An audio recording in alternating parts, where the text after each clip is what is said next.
What's up, everybody? You're watching The Sweat. I'm Jessie Coffield. Let's get to the important stuff. Tonight is the start of Week 2 in the NFL. Thursday Night Football pits the Giants against the Washington Football Team. And DK has a featured showdown contest that pays out $1 million to the winner, but that's not all. Taking down this contest will also get you a ticket to our DraftKings Tournament of Champions live final in January, which is another shot at a $1 million top prize. So head on over to the DK lobby and draft your lineups and take your shot at becoming a millionaire in Week 2. So of course, we're gonna preview that game during this show, but we're gonna start in an entirely different sport with DraftKings contributors Steve Buchanan and Gary and Thorne.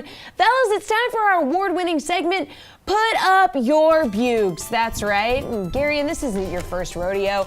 You're going to agree or disagree with Steve's picks. So last time Steve faced off with Gary, they split their picks 2 each, keeping the season series tied at 6-6. So let's see if we can break that tie this time around. Steve, who's your favorite pitcher on today's slate? Yeah, so we're going to break up these plays throughout the afternoon and this evening because we got a 5-game slate this afternoon, only a 3-game slate tonight. I'm starting off with Kevin Gausman going against the Padres. Let me clue you in on how bad the Padres have been through the month of September. They've scored a total of 43 runs. That's only 8 more than the Angels, who are, you guessed it, in last place. This Padres team has fallen off a cliff, and they're not coming back up for air. Only a 127 isolated power in the month of September. Now you look at Kevin Gausman, you see all of his starts came against his Padres team early. So you say, how much can we take that into consideration? Well, when this team isn't hitting and scoring at all, I will most certainly take that into consideration. 3 runs allowed total in 3 starts, which went through a total of 19 innings. He should have no issue getting through this offense, if that's even what you want to call them at this point, this afternoon. All right, Gausman, how do we feel about it? Well, you know what? I'm just so bored of this segment that I'm going to take it one step further. I'm going to tie one hand behind my back, and I'm only going to pick players from the 6 p.m. slate, the 3-game 6 p.m. slate. This has nothing to do with the fact that I have to write MLB targets on the DraftKings playbook, and all my research is for that particular slate. That's nothing to do with that. It's because I'm bored and I want to challenge myself. So let's talk about Framber Valdez, who's the most expensive pitcher on that 6 p.m. slate. It is crucial on that slate. I cannot state this enough, that you aim for high floor pitchers, because there might only be 3 guys on that entire slate who have not even just the ability to throw 5 innings, the opportunity to throw 5 innings. This is a weird slate. So Valdez has the highest floor by far because he is quite clearly the best pitcher on this slate. He has the highest win probability. He's also in a great matchup against the Rangers because what he lacks in raw upside is supplied by Texas's inability to hit left-handed pitching. They come in to Thursday dead last in baseball in WOBA and WRC plus against Southpaws. So I think paying over $10K for Valdez, not generally something I would endorse, but on this particular slate, it is a necessity. All right, Steve, so for your favorite infielder, you're going with Jared Walsh. Tell us why. Yeah, so he's facing former friend Ronaldo Lopez. He's getting the start for the White Sox tonight. They just don't care about the rest of the season. They're just going to throw Ronaldo Lopez on the mound. Everything's locked up. If there's one thing, or I should say 2 things, that have been consistent throughout Lopez's career, is that he can't keep the ball in the park, and he can't get out left-handed bats. That's exactly what he's going to have with Walsh tonight. We didn't see him pitch a lot last year, only 26 in a 3rd inning, but that didn't stop him from giving up 9 home runs over those innings. Walsh is having a very good month of September, which you cannot say about the rest of the Angels team, but a 278 isolated power in the month of September, 425 WOBA, 138 WRC plus. Like I mentioned, the White Sox are waving the white flag on the rest of the regular season because of the massive lead that they already have in that AL Central, all locked up. They're just looking towards the playoffs. That's why we have the benefit of facing Ronaldo Lopez tonight. All right, Gary, and this game's at 2:10 p.m., so I'm guessing you're going with someone else. This afternoon. Yeah, I'm gonna go with someone in the night slate. And in fact, instead of fighting with Steve here, I'm gonna put Steve in a euphoric place. Let's talk about Robbie Ray and how amazing Robbie Ray is. His start yesterday, 13 strikeouts, 7 innings, just 1 earned run. One of the most dominant pitching outings we've seen all season long. But what was that 1 earned run? It was Mike Zunino. Because Mike Zunino, it doesn't matter how good the left-handed pitcher is, is a destroyer of left-handed pitching. He comes into tonight's slate in 118 plate appearances within the split with a 503 WOBA, a 231 WRC plus, and an 894 slugging percentage against left-handed pitching. Tyler Alexander, I don't know, man. Say some prayers, knot your shoes extra tight. I don't know what the answer is, but you are not getting Mike ZUNINO out tonight because no left-handed pitcher has had success with ZUNINO so far this season. So at $4,300, he might be one of the best dollar-for-dollar plays on, again, an albeit small 6 p.m. slate. All right, well, Steve's favorite outfielder is from that slate. So maybe we're going to agree on this one. He's the most expensive outfielder on this evening's slate. Steve, talk to us.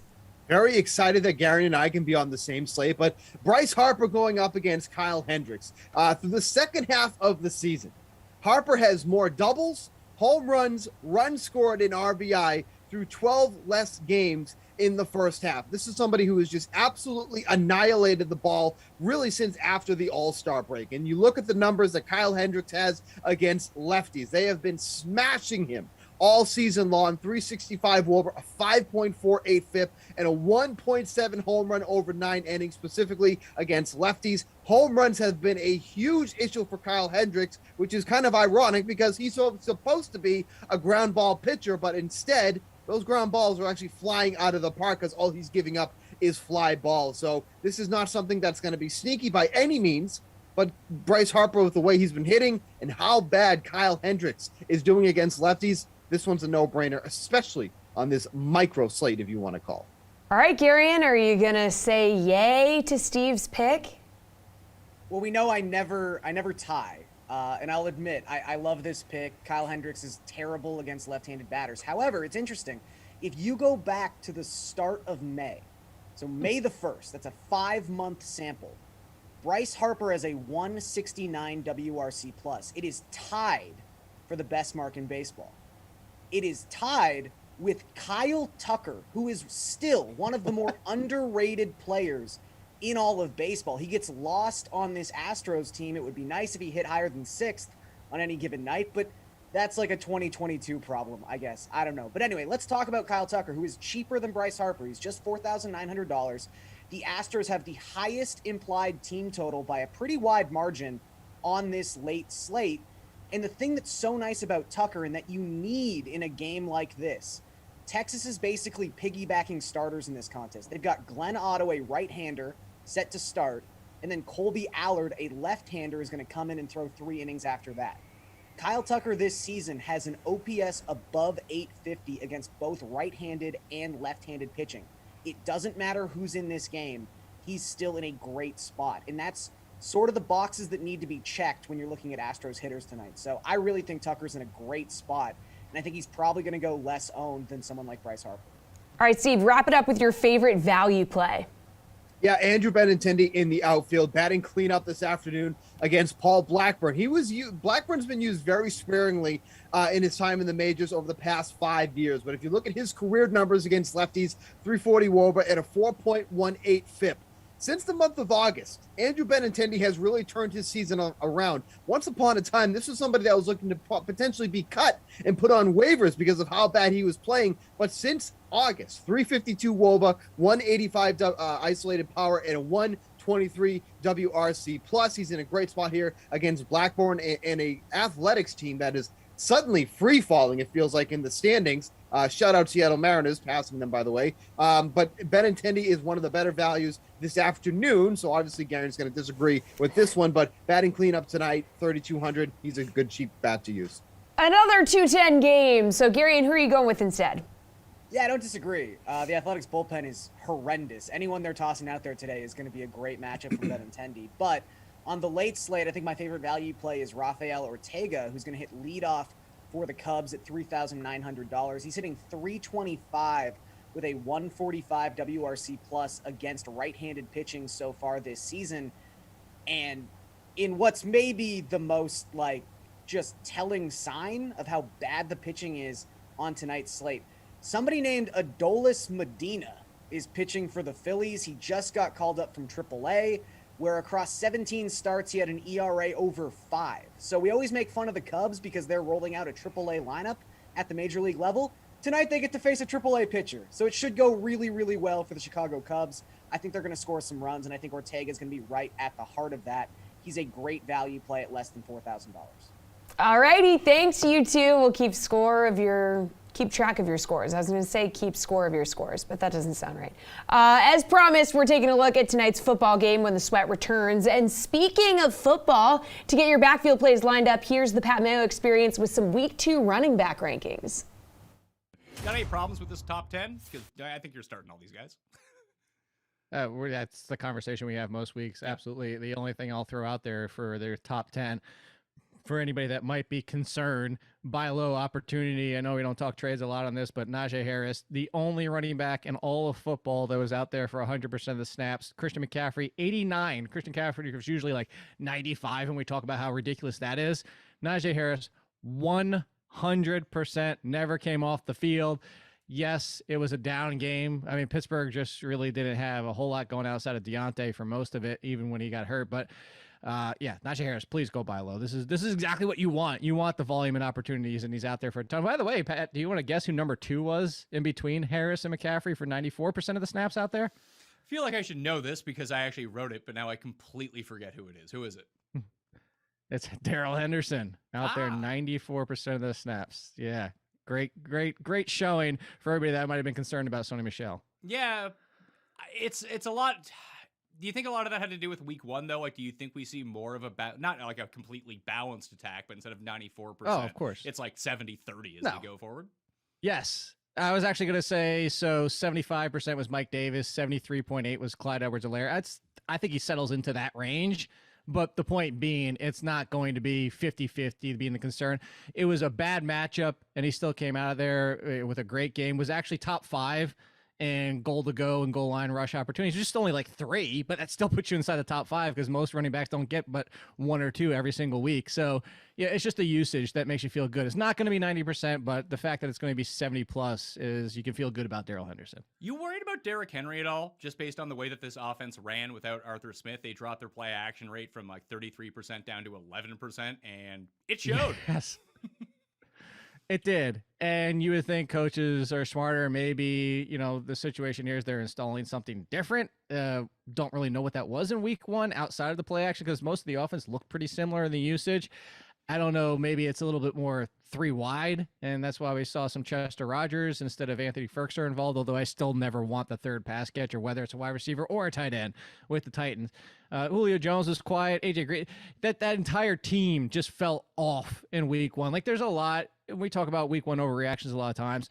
There's a lot of teams that just didn't get right out of the gate, and it just showed the entire game. They were one of them. Atlanta was another one of them. And, not saying to just write week 1 off altogether, but I think better days. You can't have Derrick Henry, A.J. Brown, and Julio Jones and Tannehill. Let's be honest about how Tannehill's played the past 2 years and come out like that every single week. Because if that happens, if this goes for 2 or 3 more weeks, they're looking for new coaches.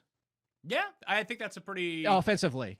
I think that's a pretty good way to put it. Yeah, they'll probably end up making a change at OC if that ends up happening, or at least trying to install some new type of system. But what I saw out of Seattle does sort of concern me. Listen, I'm not sitting Derrick Henry. I'm not trading Derrick Henry for like 50 cents on the dollar, which some people want to do. Like, you drafted Derrick Henry, you're probably going to have to ride this one out at least until he starts going off a little bit. Now, this works one of 2 ways. Henry, obviously skilled enough that any matchup, any sort of situation, he can just break off 80-yard runs. That's what he does. That's why people draft him inside the top 5. But what I saw from Seattle last week was their offense looked new. It looked good for the first. They have all these guys who are awesome independently, and their talent overcomes poor play calling and poor coaching and situational awareness, which is done the past 2 years. But like running guys in motion, moving Lockett to the outside, just giving different looks in this offense, it really seemed to confuse the hell out of Indianapolis. And my worry is that like Tennessee acted like they had never seen an RPO before when they played against Kyler last week. Like, it just, they stood there like, oh my God, he can do that? And just, they had no answer for it. Like, if Seattle's actually upgraded their offense to something like moderately complicated. I just worry that they're going to be up like 21-0 early and Henry might get run out. That's the only fear that I have. Got any problems with this top 10? To the gridiron we go with DraftKings contributors Jeff Ulrich and Kenny Ducey. Fellas, let's talk about tonight's showdown contest between the Washington football team and New York Giants. So, Jeff, we're going to start off with your captain's pick. Remember, 1.5 times the salary for 1.5 times the points. Who are you putting in your captain spot? 1.5 times, it works every time. I'm putting Antonio Gibson there. Look, what are we expecting here? We've got a 40.5 point total. We've got Daniel Jones versus Taylor Heinicke. We're expecting a slow-paced, grinded-out game. Antonio Gibson, 20 carries. Look, Washington only ran about 49 plays on offense last week. Antonio Gibson took carries on 20 of them, and then he also saw 5 targets in the passing game. Washington looks like they've committed. They've put the ring on Antonio Gibson and said, you, sir, are our bell cow. And this is the type of matchup where you've got a backup quarterback starting. You've got an ugly little game where Washington really needs to win. They're probably just going to feed him all night. So it's a little bit obvious, but I don't really want to trust either of these quarterbacks. So let's put Gibson up there. And if he falls in the end zone today, it's probably going to pay off. 14,400 for him in your captain spot. Kenny, who are you going with? Daniel Jones is the most expensive guy to captain at 15,600. Yeah, Jeff makes a good point that this is really not a game that's pretty, right? You got a lot of ugly options on both sides. So what I like doing here, and I know that, like, you know, the most expensive players aren't that appealing. I still like saving money at captain because I think the Washington football team defense at $8,400 is a very, very good deal here. When you talk about a skittish quarterback with fumble problems and Daniel Jones, this line is going to be giving him problems all night long. We saw even the best lines last year, Tampa Bay in the playoffs, fall to this pass rush. Montez Sweat and Chase Young are going to be all over Daniel Jones all night. And when you look at what happened last week, they had a fumble recovery, an interception, 2 sacks. I think that they get more than 2 sacks here, probably 3 or 4. And you know that Daniel Jones is turnover prone. We're looking at probably a few turnovers as well. I just think that they could have a pretty good game here, get you double-digit points, and lay a really nice base. So that way you can go with some quarterbacks, some higher price options here, some guys that you know are going to be on the field and get targets. All right, so Kenny, who are you stacking with him? I'm going to stack Antonio Gibson with him. I think that Antonio Gibson, when you look at the snap count, 65% is a really, really good number. I'm not too concerned about J.D. McKissick stealing his time. And the Giants' rush defense dating back to last year has just been really bad. I mean, this defense in general has been bad, but I don't know if they have, the Washington football team, what it takes through the air to really gash the Giants. With Taylor Heinicke there, even though we all love Taylor Heinicke, I think that the game plan is going to call for a conservative approach. They're going to run the football a lot. And why not? Antonio Gibson looked great last week with 90 yards on 20 carries and 5 targets through the passing game. I just think that he can really bounce back, not fumble 2 times, and have a nice game against the Giants. All right, Jeff, who are you stacking with Antonio Gibson?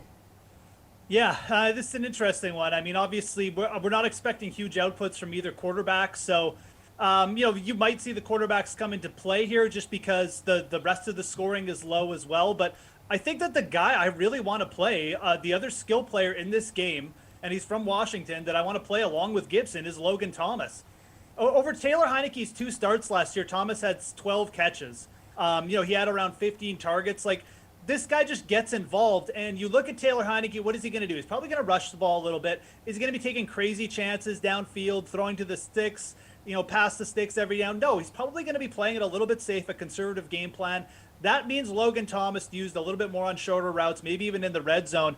I could see Gibson and Thomas being the 2 red zone options for Washington tonight and really just cleaning up all the touchdowns. So we look at this game, Washington's the favorite. We want to stack Washington more than the Giants. I think Gibson and Thomas are where you go.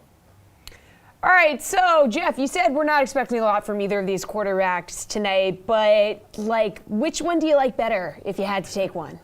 It's, you know what, you can kind of make a case for both. I mean, Daniel Jones, don't have him projected for many passing yards, but look, he could be passing late in this game and he runs a bit. I would still lean Taylor Heinicke. I really would. I've seen enough from Taylor Heinicke to know that I don't think there's that big a drop-off here from Ryan Fitzpatrick. It may even be an upgrade. So the thing about Heinicke, too, is, you know, this guy is going to run the ball. I'm a firm believer that you're going to see designed run plays for Taylor Heinicke tonight. 6 for 46 in last year's playoff game against the Tampa Bay Buccaneers. And we know Daniel Jones runs it a bit more, but he's more of just I got no other options. My line's so bad. I'm going to run the ball kind of kind of guy. And I don't think that's going to work necessarily against Washington. I like Heinicke's upside a little bit more, maybe even runs in the end zone here. So for me, it's got to be Heinicke over Daniel Jones. All right, Kenny, do you agree? Yeah, I do agree. I mean, this is a defense, Washington. I mean, why would you want to attack this Washington defense right now with Daniel Jones? Just makes no sense. And what Jeff said is true about Daniel Jones running out of the pocket and trying to get free, but he's not going to be able to escape this pass rush from Washington. I just don't think that there's going to be much there for him through the passing or through the running game, rather. He's going to get sacked a lot, and I don't think that he's going to be able to get many throws off. And I just think that when you look at Washington's offense, it's just, I think, objectively better than the Giants. They have better options to throw to in the passing game here. Darius Slayton is very talented. But after that, I mean, look at Terry McLaurin, look at Logan Thomas. Antonio Gibson has been pretty good to run up there. He's not quite at Saquon Barkley's level, but he's pretty close. He's been running the ball well. So I think that this offense is the one you want to target. And Taylor Heinicke, like Jeff said, shows that willingness to run the football. He's going against the weaker defense. And I just think he's a good quarterback. I think that what we saw against Tampa Bay last year was incredibly impressive. That was a defense that just a few games later shut down Patrick Mahomes, the toughest test in all football. Heinicke is a guy that's going to make plays. He's not going to be afraid to throw the football. He's fearless. And I like him here better than Daniel Jones. You kind of know what you're getting here with Daniel Jones. And you also know you're going to have to deal with some turnovers as well. Taylor Heinicke, I think, takes care of the football as well. All right, Kenny, talk to me about a value play that you like. Yeah, well, we were just waxing poetic here about the Washington football team. I'm going to go to the Giants, my value play. And while he's not a $200 guy, I know Jeff's probably got a $200 guy for us. I think Kyle Rudolph at $3,200 is a really, really good deal. When you look at the fact that he had 2 red zone targets last year, last week, he had 5 in total. I think that Kyle Rudolph is clearly a part of this passing game. And if the Giants do manage to get down towards the red zone, he should get a look. If it's not going to be Saquon Barkley, I think it's going to be Kyle Rudolph. And a reminder out there, Evan Ingram is out once again for this game, so Rudolph should be the guy getting all the snaps for the Giants at tight end. I think if you're going bargain shopping, he's a pretty good option. All right, we're going bargain shopping. Jeff, who are you going with? Yeah, no, I like the Rudolph call. Look, if you're gonna go with a pass catcher on the Giants, like, their wide receivers, who knows where the ball's going, and it's not a good matchup for them anyways. Ingram's out. Rudolph definitely should get some targets. But I'm going to go to the other side as well. Let's just stick with the Washington thing. DYAMI Brown, he's only 1,100. Sorry, Kenny. He's only 1,400. Sorry, Kenny. I couldn't quite get to the 200 mark, but DYAMI Brown is way too cheap here. This dude played every snap at wide receiver for Washington in week 1. Obviously no Curtis Samuel back, but this guy averaged over 20 yards per reception in college. He's a big play receiver. We really only might need like 1 catch here for 40 yards or something from DYAMI Brown to pay off. We've got a low scoring game on tap. I really like the cost per sort of, risk that we're getting here with a player like this at 1,400, in this game. So DYAMI Brown definitely going to be my favorite pure value target, just so cheap, and he'll let you fit in guys like Gibson at captain. So all right, we're going to stick with this game, but we're going to switch it to the betting side of things when the sweat returns.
Allow myself to introduce myself. I'm Jessie Coffield, and this is football panel number 2 of the day. DraftKings contributor Pierce Dietrich and RotoWire's AJ Scholes, and it is time for NFL Thursday night best bets. You two are going to lay down your favorite bets in tonight's Washington-New York game. So Pierce, the home team, Washington favored by 3.5 points. Do you like them to bounce back this week and perhaps cover here? I do. I'm surprised by this line. It opened at 4. We're seeing movement towards 3. People like the Giants. I don't get that at all. Daniel Jones is not a good quarterback.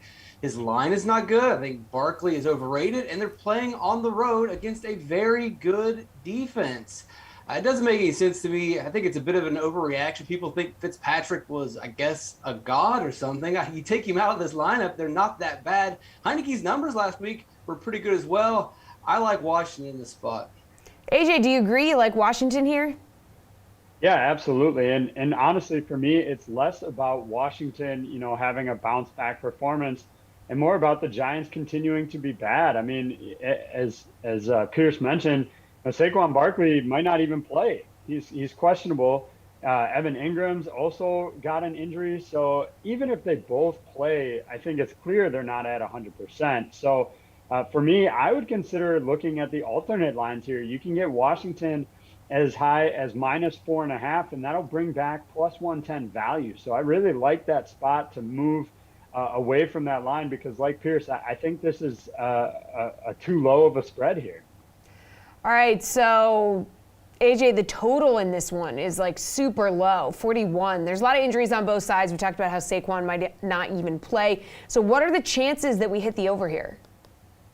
Well, for a lot of the same reasons, I like the under on this one as well. The injuries, the bad offense for the Giants here. Yeah, it's the lowest total on week 2. But Washington, for their part, they managed just 259 yards of total offense in week 1. That was 6th worst in the league. The Giants didn't fare much better, 314 yards of offense. Look, and especially if Barkley is ruled out, say what you will, Pierce obviously not a huge fan, but if he's out of this game, I would expect this total to possibly dip even lower if it comes out early enough that he's not going to play, because he probably is the biggest driver of their offense if he's in the game. All right, Pierce, what do we think? We rolling with the under here? Yeah, I'm going to stick with the under as well. And this reminds me a lot of last year, week 3, Miami at Jacksonville. Everyone predicted a terrible low-scoring game, and people were down on Miami. They were high on Jacksonville, and Jacksonville laid an egg. Miami was great. Fitzpatrick put up 21 points in that first half, and really that's the big takeaway. But we forget that that was a terrible low-scoring game when it was all said and done. The over-under was 49. Only 44 points were put on the board, and everyone was right. 2 bad offenses on a Thursday night, and they didn't do much. I would expect we see the same thing. And imagine, hey, the Giants somehow surprise us and their offense goes off. Or maybe Washington has a great night and they surprise us as well with Heinicke at quarterback. But what are the chances that both offenses erupt? It's probably unlikely. So if one offense has a good game, it's still not going to be enough to carry the over. So I say hit the under, just like week 3 last year. All right, like we said, Taylor Heinicke is getting the start for Washington with Fitzpatrick sadly injured. So Pierce, what's your favorite quarterback prop for this one? You start to question some of your career choices when you're debating Tyler Heinicke props. You might need to take the degrees off the wall. But that being said, I like the under on Heinicke here at 250. He hasn't had a lot of time to prepare. He's not really that great of a quarterback. It's a divisional game. They're at home. There's no reason to pump up the volume. He can be efficient. He can be effective. But any Washington quarterback in this spot, Joe Theismann, Mark Rippon, I would take the under on yardage in this spot. All right, AJ, what's your favorite quarterback prop? Well, it's in a similar vein, not going the yardage, but overall attempts for Tyler Heinicke here. It's under 34.5 is what I'm going to look at, -125 on the DK Sportsbook there. Look, part of it comes from the news that Antonio Gibson was a full practice participant yesterday. And I would expect Washington to run the ball as much as possible to take the pressure off Heinicke in this spot. You look at last week, the 2 Washington QBs combined for just 21 passing attempts. I wouldn't expect too much more than that, so I like the under on Heinicke's attempts here. All right, AJ, what's your favorite running back or wide receiver prop for this one? Well, it should be obvious here that I'm pretty high on Antonio Gibson heading into this game in terms of the available players, right? So I'm looking at his rushing yard totals. You can get over 66.5 at -115. He reached that easily with 90 yards in week 1, and that was with just 20 attempts. Again, I would expect more touches for him in this week. If that one scares you off a little bit, you're not so sure. He did have 3 catches in week 1, so you could go his overall rushing and receiving over as well. I like that one. All right, Pierce, talk to me. I'm going to stick with the other Washington running back and go with J.D. McKissic over 13.5 rushing yards. That's a pretty low number, especially if we're predicting this is going to be a conservative run the ball game. You've got a quarterback who is just being thrusted into the lineup. There's not enough time to change the game plan. You're going to want to have the simplest game plan as possible, and that would probably be a lot more running. And, hey, guess what? The Giants, not very good against the rush. They gave up 146 yards on the ground last week. That was the second most. McKissic played 36% of the snaps. I think he's going to play a little bit more. He should get a little bit more action as well. And on a short week, I wouldn't imagine that Ron is going to really run Gibson into the ground, maybe give him a little bit of a breather. So I like McKissic on the over. All right, it is Slate Approved pick time, fellas. So, Pierce, what is your favorite bet for tonight? I'm going to parlay that McKissic over 13.5. Repeat, he got 8 yards on 1 carry last week. So give him 2 to 3 carries and he's got it. Parlay that with a 2.5 reception total. If we expect this to be a pretty conservative, low-scoring, bad game, that means there should be plenty of 3rd and longs. And if there's 3rd and longs, that means we're going to see McKissic in receiving opportunities. Also, if this thing shoots out or for whatever reason Washington's offense plays well, that only bodes well for him to run the ball more, get more yards, and get more yards on the or through the air. All right, AJ, where are we going? Slate Approved. Well, I have to give a shout out to Pierce here and looking at that McKissic one, because if you look at the overall rush yards, Daniel Jones over under is actually higher at 21.5. So I do have to give Pierce a little bit of credit there for picking up on that. I like Gibson over 15.5 rush attempts. As I said, I think he'll get plenty of opportunities. I do agree, short week, maybe they scale it back a little bit, but he had 20 in week 1. I would expect that to easily hit this week at over 15.5. All right, that's it for the NFL. Sticking with Sportsbook, just switching sports. Our MLB panel is up next. Thanks, guys.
DraftKings contributors Nick Fryer, Matt Meiselman, and RotoWire's Eric Halterman are here, and they're our second MLB panel of the day, here to cover the bases. So we're breaking down your favorite sportsbook plays for the MLB slate.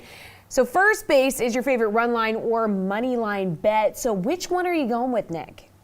I'm going to go with the Rays run line tonight going up against the Tigers. I got to back the team that has the second best run line record this season, only second to the Giants. The Rays just lost 2 out of 3 to the Tigers 2 series ago. There's no shot that it's going to repeat. And speaking of repeating, we're seeing Tyler Alexander going up against the Rays again. And I know he did well against them last time. But again, I cannot expect something like that to repeat, especially when the Rays, as much as they've struggled against left or not been great against lefties on the whole the entire season, they've been mashing lefties over the past month. So I expect that they're going to get to him tonight. And also, fun little fact here, the Tigers have lost 19 of the last 20 games versus AL opponents with a winning record on Thursdays. So I automatically looking at like it's going to be a win, and then I expect that they're going to get to Alexander in this one as well. All right, what do we think here, Matt? So I really like the Angels money line against the White Sox. And if you look at this White Sox lineup for today, and it's kind of been a theme with the White Sox recently, they've been giving a lot of their players days off. The top of the lineup is really good, and then there are just a lot of bad hitters near the bottom. So you have Anderson, Robert, Abreu, Jimenez, and then there's just a significant drop-off after that. Alex Cobb starts for the Angels. He was really good for most of the year, but got hurt. He hasn't been great in his rehab appearances, but as long as he's fine, it's a pitching advantage for the Angels with Cobb being better than Ronaldo Lopez.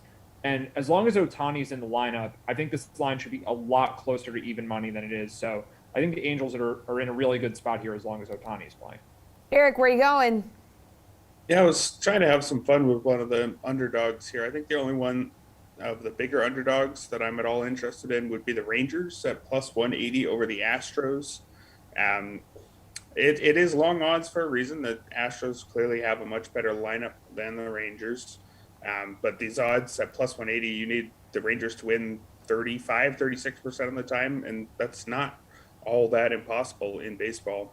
I think when you look at these two pitchers, the gap might be smaller than you might originally think. Framber Valdez has had a very strong season, but his last two starts have been shaky. 9 runs on 12 hits and 11 innings, just 10 strikeouts against 7 walks over those last 2 outings. Glenn Otto, on the other hand, is definitely interesting.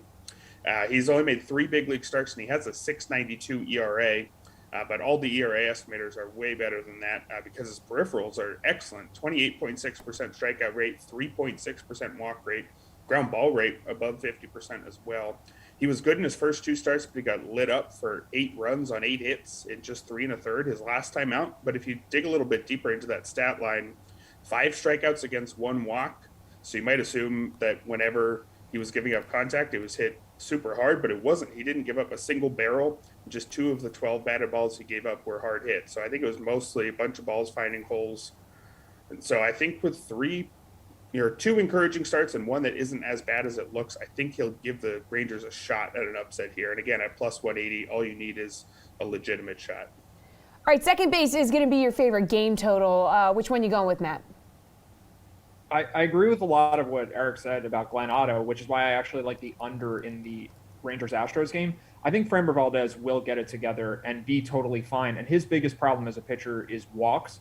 And the Rangers are not a team that walks a lot. So I think that can mitigate some of the issues for him. But overall, I think he's too good of a pitcher to continue to struggle. And I do think Glenn Otto might be at least a serviceable MLB starter. So total there's 8.5. I think maybe that's just a little bit too high. All right, Eric, which game total are you going with? Yeah, I'm expecting to see some runs in the Cubs-Phillies game. It's set at 9.5. The 2 teams are averaging 8.8 runs this season. Not great offenses, so we will need an above-average scoring day, but I think we're going to get one in Citizens Bank Park, one of the more hitter-friendly parks in the league. Kyle Hendricks on the mound for the Cubs. For years, he's been this guy that doesn't get a ton of strikeouts, but gets it done nonetheless. Eventually, that was going to stop working for him, and I think this is the year where it stopped working for him. His ERA is at a well-deserved 4.54. His strikeout rate is all the way down to 16.9%. And again, you might think that he's had success without strikeouts in the past, but over the last 6 years, he was still striking out over 21% of opposing batters, so only a little bit below league average. This year, he's well below average. He's also getting fewer ground balls than normal, so really just slipping back to be a back-end starter type or maybe a mid-rotation kind of guy at best.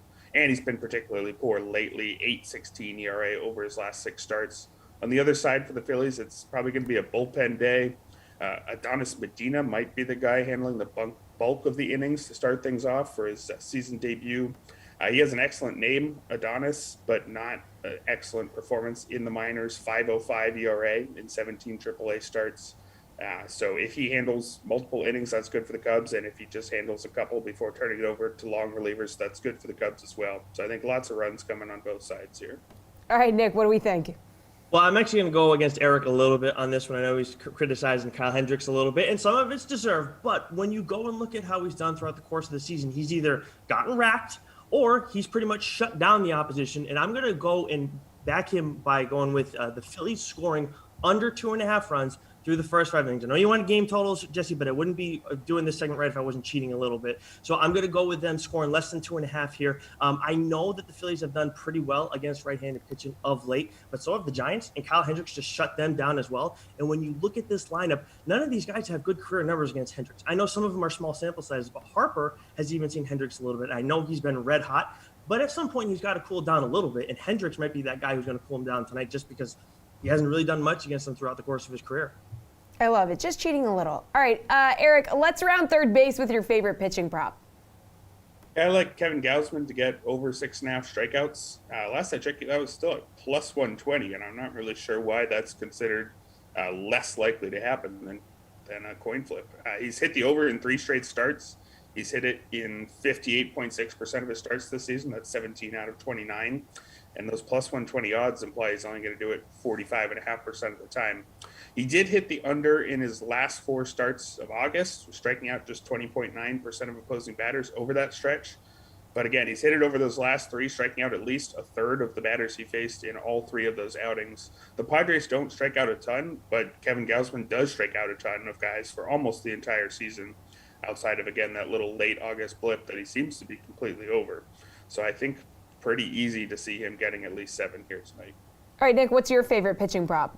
Actually, I'm going to go against Eric again on this one. I love it when I go against Eric. If I'm not going against somebody, then I feel a little unsettled. We were talking about Glenn Otto before. I know Matt was backing him as well. I have Glenn Otto giving up a home run tonight and the Rangers losing against the Astros. It's the only way you're really going to be able to get the Astros, like backing them to win at plus money tonight. And I know that Otto's not a guy that gave up home runs a lot even in the minors. He hasn't done it yet at the big league level. And I know he shut down the Astros the first time he saw them as well. It was his major league debut. They haven't seen him. It's, with a rookie debut, who knows what can happen in those situations. But he didn't do that great against the Angels, did even worse against the A's. And then when you look at the Astros in that lineup and what they've done, over the past month, they're top 5 in OPS and WOBA OPS and WOBA against right-handed pitching. So and they've tattooed the Rangers in 3 games this series. So I'm going Otto. He's going to give his first big league home run, and then the Rangers are going to lose once again to the Astros. All right, Matt, talk to me. Your favorite pitching prop. So this game's at 12:20 Eastern, and the lineup for it just came out right before we got on this show. The Rockies are starting kind of their B squad against Ian Anderson. We have Charlie Blackmon out today, CJ Cron out today, and Garrett Hampson out today, which will change the team's strikeout rate too. He doesn't strike out that much. So the Rockies have a much worse lineup than normal, and the prop lines haven't actually moved to account for this. So Ian Anderson is still plus 215 to get a win, and his strikeout line is 5.5 with the over at plus money. So I actually really like both of those. I think that we're just not accounting enough for the fact that the Rockies are missing most of their good players. And I think it's probably it's easy to understand why most people would not be paying close attention to the Rockies starting lineup at this stage of the season. They're not really in the playoff hunt at all. Anderson had 2 starts off the IL where he didn't strike any guys out, but he did bounce back with 8 strikeouts against the Marlins last time out. So I think he is in a position to have a really good strikeout game because of this weak Rockies lineup, and he at least proved that he could do it the last time he started. All right, take us home with your favorite hitter prop on the slate, Nick. I'm going to go with Aaron Judge to hit a home run tonight in Baltimore. If you want to go and get a little bit of a better chance at a better payout, you can have the prop for the Yankees to win and Judge to hit a home run. Slightly better there. And I know Ellis, the Yankees didn't do much against him last time, but Judge is one of the best hitters against right-handed pitching on the road, top 5 in home runs against right-handed pitchers on the road. And when you look at the Orioles bullpen too, I mean, they've given up the most home runs over the last month. So Judge is going to be that guy that hits that home run tonight if nobody else does. All right, Matt, favorite hitter prop on the slate. I mentioned the Angels before, and I think there's a lot of ways to go about attacking Ronaldo Lopez with some Angels hitters, but particularly Shohei Ohtani. So the one that stands out to me, Ohtani's total bases prop sits at 1.5 with plus money on the over. I mean, at least a double you get there for sure. Ohtani could get on base a few times. And with the way the Angels lineup sets up, there's good reason to just walk him a few times too, so he can get there that way. So I think anything involving Ohtani looks really appealing to me today, but the total basis prop seems to stand out the most. All right, Eric, where are we going? Yeah, I'm with Nick on Aaron Judge and really any of the Yankees here to hit a homer and win against Chris Ellis and the Orioles. If you're looking at home run props, the things you want to look for is a homer-friendly park. Camden Yards is that. I think it's the second most homer-friendly park this season, according to StatCast. You want a pitcher who gives up a lot of contact. Chris Ellis is that, just a 20% strikeout rate through 5 appearances this season. And you want a pitcher who doesn't keep balls on the ground. Chris Ellis is definitely that. Just a 26.7% ground ball rate is not far above half the league average. So it's really the ideal situation for Yankees to hit the ball out of the park here. Judge, Stanton, Gallo, Rizzo, any of those guys to homer and Yankees win tonight seems like a good flyer to me. All right. Thanks, you three. One more block to go here on The Sweat. Julian Edlow is breaking down Saturday's college football slate when The Sweat returns.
Let's wrap this show up. I'm Jessie Coffield. He's DraftKings contributor Julian Edlow. And Jules, you're going to help the people out with a little Week 3 betting preview in college football. Let's do it. 3 matchups between ranked teams this week. First off, number 1 Alabama visiting the Swamp. Florida is a 14-point underdog at home. Jules, can they pull off the upset? Of course they can't. Roll Tide, baby. That's my team. Look, one rule for college football betting, and I've talked to some sharp bettors that I really respect in college football that took the plus 15 with Florida. I just don't get in the way of Alabama. It is Alabama or pass every week for me. That's one of my rules. 14's a steep number. It's nice that we no longer have the 15s and a half. Like, you can push this at 2 touchdowns. I would side with Bama here, but I'm just going to the first half line, really. Alabama is known for just coming out of the gates hot, smashing their opponents, maybe letting up a little bit in the second half. So give me the minus 7.5. I don't care about the hook for the first half, and we will see Alabama probably get out of the gates pretty hot, as they always do. All right, white out for the Penn State-Auburn game in primetime. Nittany Lions favored by 5 right now. Who do you like in this one? Yeah, this is going to be one of those awesome atmospheres as we bring college football back and see all of these, well-known schools that are well-known for their hosting these big Saturday night games. I think this whiteout at Penn State is going to play a role in the outcome of this game. This number's come down from 6. If you go to the alternate lines, because the minus 5 is actually minus 105 juice, you can get Penn State minus 4.5 at minus 115. So that's going to be my play here. That's going to be something I write up in my college football best bets article.